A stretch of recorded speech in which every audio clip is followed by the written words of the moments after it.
Hey guys, how you doing?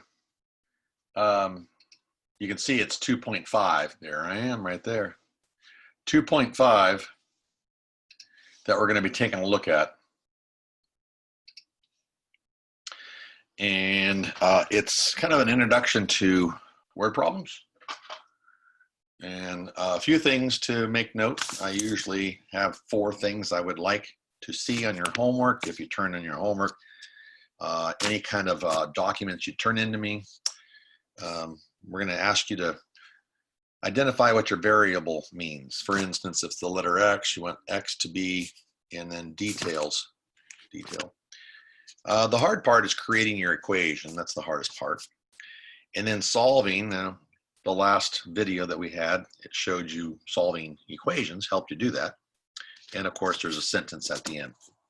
I'll show you a few problems that you'll be seeing similarly in 2.5, which again, it's as beginning algebra. At the college I teach at, if you're not looking at it from SRJC's website, and you see this on a YouTube video, is Santa Rosa Junior College in California. But my class that I teach is called Math 150, and we are in section 2.5 in a textbook called Martin Gay.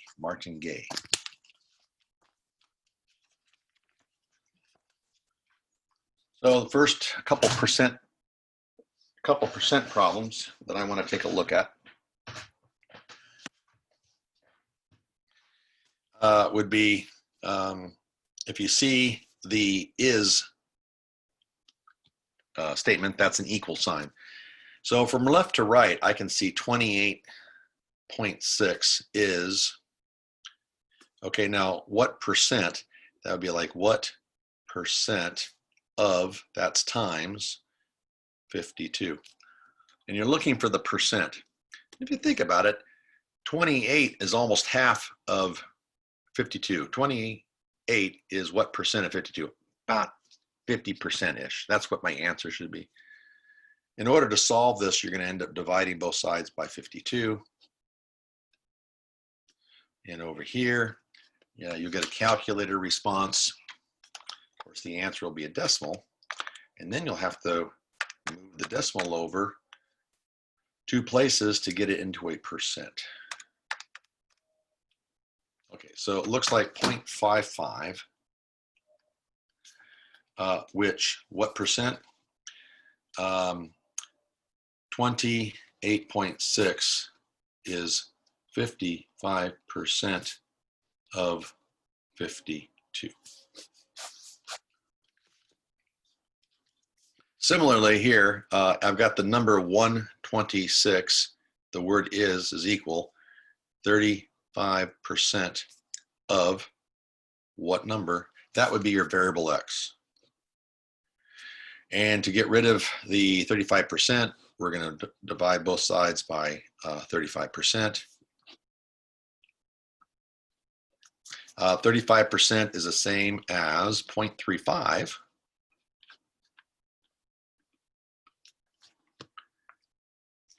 And so taking a look at 126 divided by 0.35, 360. So what number?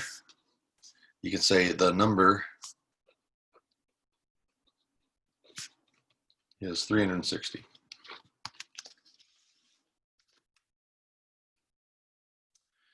Number 3 has another percent problem. You're going to a showroom, a car dealership, and they reduced the price of a car. They reduced it by 8%. So if you think, you might have the original price, and reducing means you're going to subtract off 8% of the original price.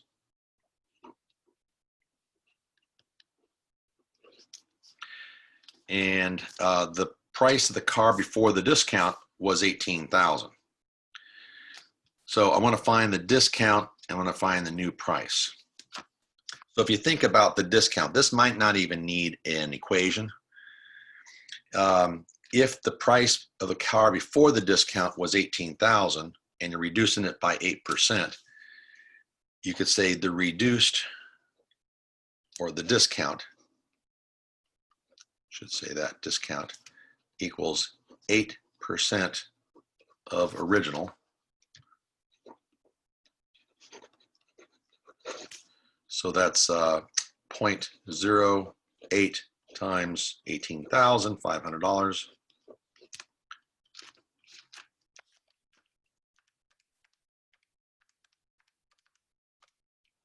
$1,480. So $1,480 is the discount.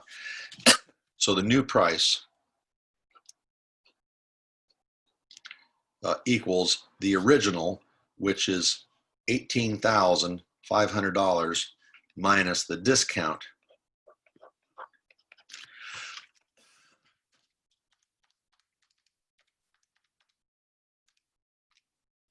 $17,020. $17,020.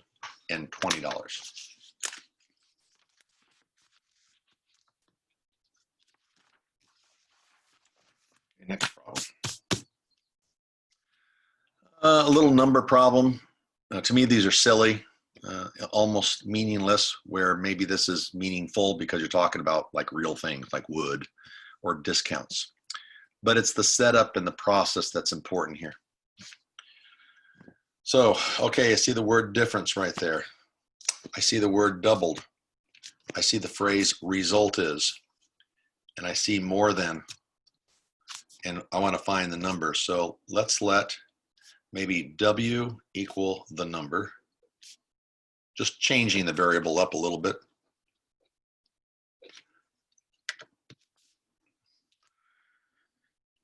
The difference of a number, so the difference of this number and 4, that whole thing is doubled. That whole thing is doubled. Then you see the comma, and that's where the result is equal 16 more. That means you're adding than the number.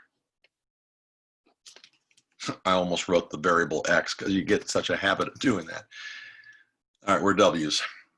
And then here we're going to distribute and collect like terms and find out what the number is. I want to know what the number is.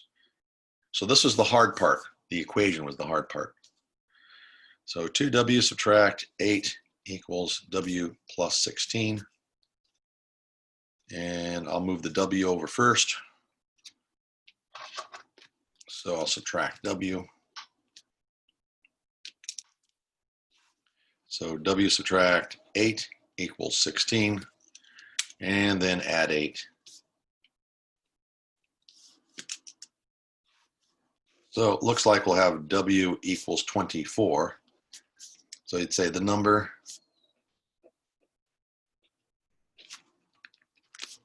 is 24. The number is 24. Number 5. You've got this problem number 5. You find it in the textbook twice. They do a couple examples. They have a couple homework problems as well. A 21-foot piece of lumber. So you've got a piece of lumber, looks like this, and that whole thing is 21 feet, 21 with tick mark as a foot. It's cut into 2 pieces. Now it doesn't say it's cut exactly in half, so there's probably a short piece and a long piece. Let's say this is the short piece. And the long piece, here's a long piece. That's a foot more than 3 times the short. So if I let this be the short piece, this is 1 foot more than 3 times the short piece. And it's cut into 2 pieces. So you got a long piece, you can write it like this. Here's your long, can't even spell it, long piece plus the short equals the total. The long piece is 3x plus 1 plus the short x equals the total. Now the total is 21 feet. And once you set up the equation, it's usually true that the equation solving is a lot easier than the setup. Because here I'm just going to collect like terms, which is 4x plus 1 equals 21. Subtract 1, 20. 4 times 5 is 20. So it looks like you're going to get x is equal to 20. But they want to know the length of both pieces. So you'll say maybe the pieces of lumber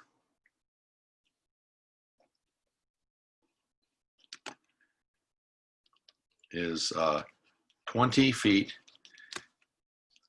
Excuse me, I made a careless mistake. I did say 5 and I wrote 20. That was the silly thing for me. So let's try this again. Not 20 feet. It's 5. So you divide by 4, divide by 4, 5. So the piece of lumber is 5 feet. So 5 of the 21, and then there's 16 feet left over. And 16 feet.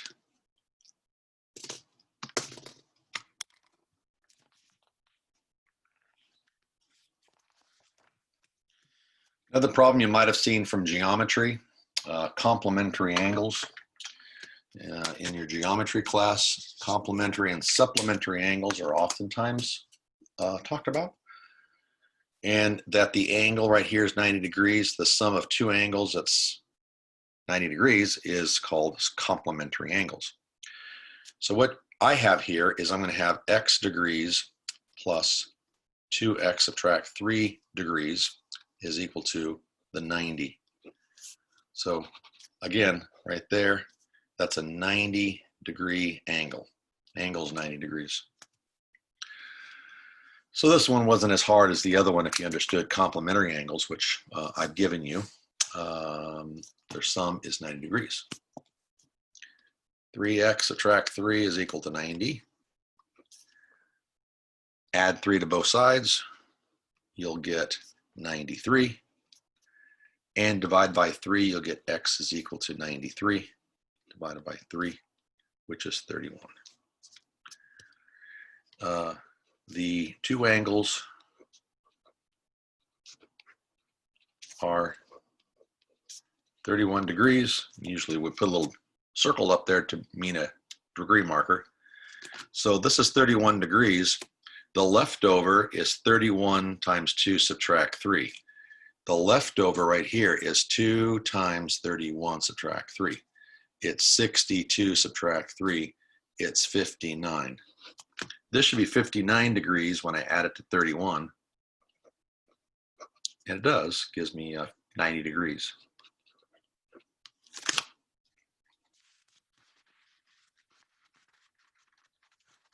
Okay.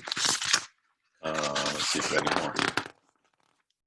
All right, 2.5. It looks like I've done 6 problems that would be similar to what you are going to encounter. The only other thing that I think I'll look at is, on a separate note, is called integers. Integers, and what we call consecutive.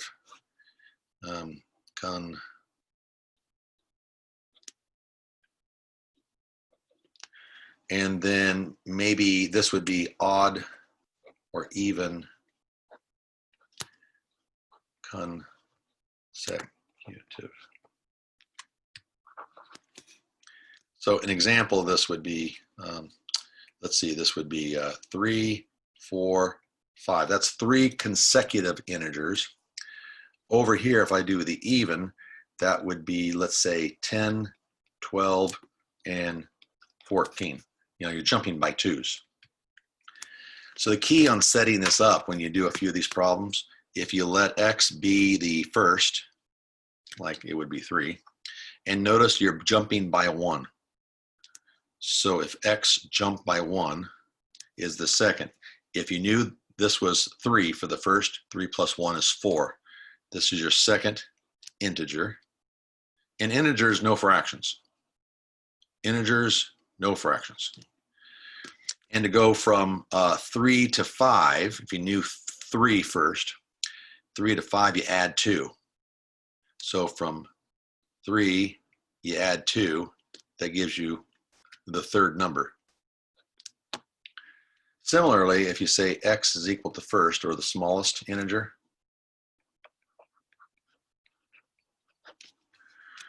then if you jump from the first to the second, it looks like we're adding 2.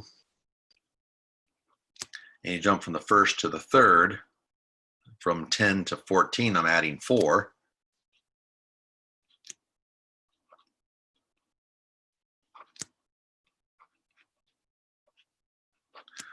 So if they said the sum of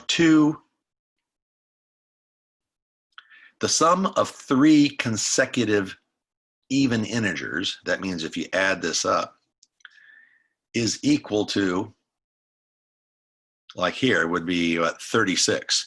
The sum of 3 consecutive even integers, so you'd say x plus 2 plus x plus 4 equals 36. Let's say it was 36.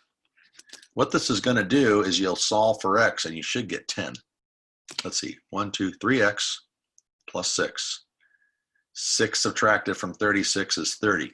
So 3x, ultimately, 3x is equal to 30. Sure enough, x is 10. And then you just go 10, 12, 14, because they're consecutive even integers. Okay, so I just want to make comment because the author does that, and you might have a couple problems on your homework as well.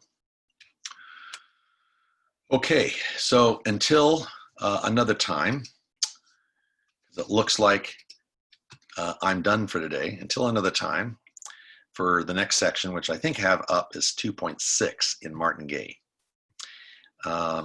We'll see you again. All right, take care.